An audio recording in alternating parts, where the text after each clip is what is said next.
Shalom, selamat pagi saudara-saudara yang dikasihi Tuhan Yesus Kristus. Selamat berjumpa dalam renungan pada pagi hari ini. Doa dan harapan saya saudara semua ada dalam keadaan yang baik, sehat, penuh sukacita, dan berlimpah berkat Tuhan. Sebelum kita mendengarkan renungan firman Tuhan, mari kita berdoa. Bapa, dalam nama Tuhan Yesus Kristus, Tuhan yang selalu baik dan sangat baik kepada kami bersyukur untuk segala berkat kemurahan-Mu. Tuhan sudah melindungi kami dari malam hingga pagi ini. Terima kasih untuk kesehatan, kekuatan, dan segala berkat kebaikan Tuhan. Kami percaya ada maksud Tuhan yang baik, ada rencana Tuhan yang indah, ada terobosan, ada mujizat di sepanjang hari ini. Saat ini kami mau mendengarkan sabda firman-Mu. Urapi kami Tuhan agar kami mengerti dan taat melakukan kehendak-Mu. Dalam nama Tuhan Yesus kami berdoa. Haleluya. Amin. Saudara yang dikasihi Tuhan, ayat renungan kita pada saat ini terdapat dalam Injil Lukas pasal 2 ayat yang ke-7. Tertulis demikian. Dan ia melahirkan seorang anak laki-laki, anaknya yang sulung, lalu dibungkusnya dengan lampin dan dibaringkannya di dalam palungan, karena tidak ada tempat bagi mereka di rumah penginapan. Saudara dikasih Tuhan, beberapa bulan yang lalu ada sebuah peristiwa di mana gemuruh angin begitu kencang di luar.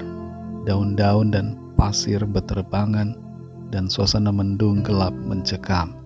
Saya cepat-cepat membawa anak saya yang paling kecil masuk ke dalam area tempat tinggal kami dan menutup pintu. Pintu yang tertutup tidak selalu berbicara tentang hal yang negatif, tapi pintu yang tertutup seringkali juga mengandung arti yang baik.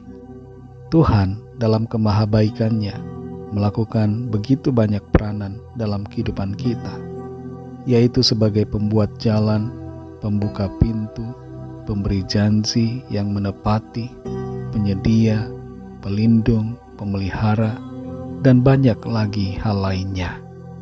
Tapi pernahkah kita menyadari bahwa Tuhan juga adalah penutup pintu? Ya saudara, Tuhan adalah penutup pintu bagi kita, terkhusus ketika ada hal-hal yang tidak baik, yang membahayakan diri kita, dan yang dapat membuat kita melenceng dari rencananya. Bukan sembarangan Ia menutup pintu, tapi Tuhan punya maksud dan rencana yang indah atas saudara dan saya. Secara rohani, sebuah pintu dapat menandakan curahan berkat, pemeliharaan, dan perlindungan Tuhan. Dan sama seperti Tuhan membuka pintu rohani untuk memberikan kita akses kepada berkat dan perkenanannya, demikian juga Tuhan dapat menutup pintu. Ia menutup pintu kesempatan, membiarkan kegagalan terjadi, atau tidak mengabulkan keinginan hati kita, dengan maksud untuk membawa kita naik lebih tinggi dalam rencananya.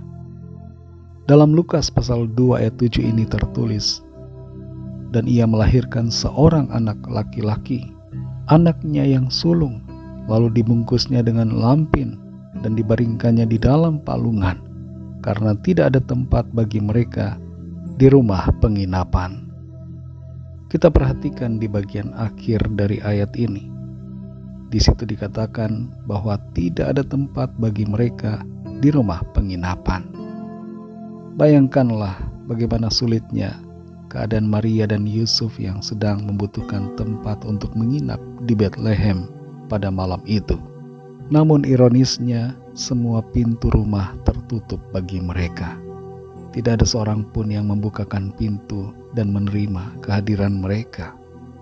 Tuhan Sang Juru Selamat manusia itu membiarkan dirinya sendiri mengalami pintu-pintu yang tertutup.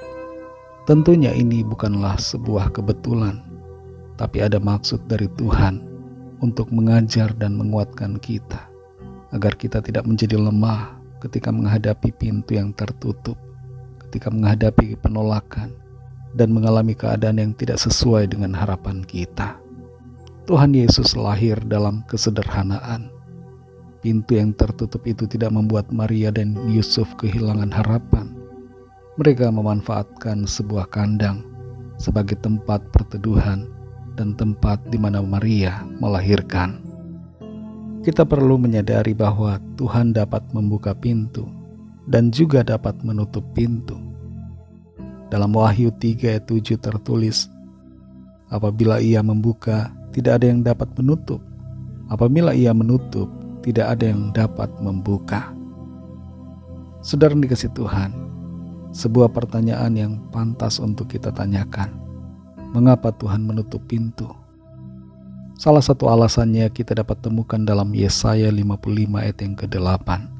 Di situ tertulis, karena rancanganku bukanlah rancanganmu, dan jalanmu bukanlah jalanku. Demikianlah firman Tuhan.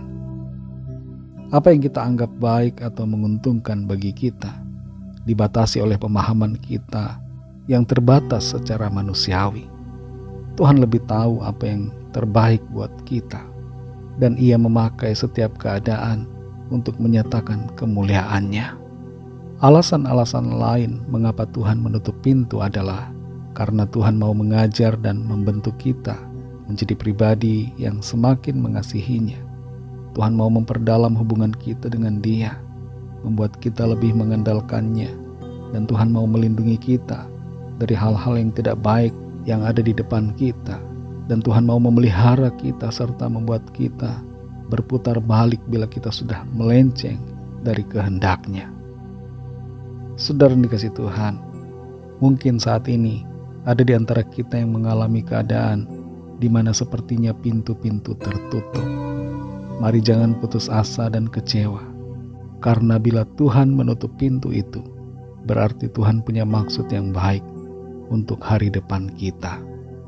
Mari kita sadari, saudara, bahwa pada saat Tuhan membuka pintu maupun saat Tuhan menutupnya, Tuhan itu selalu sangat baik buat kita.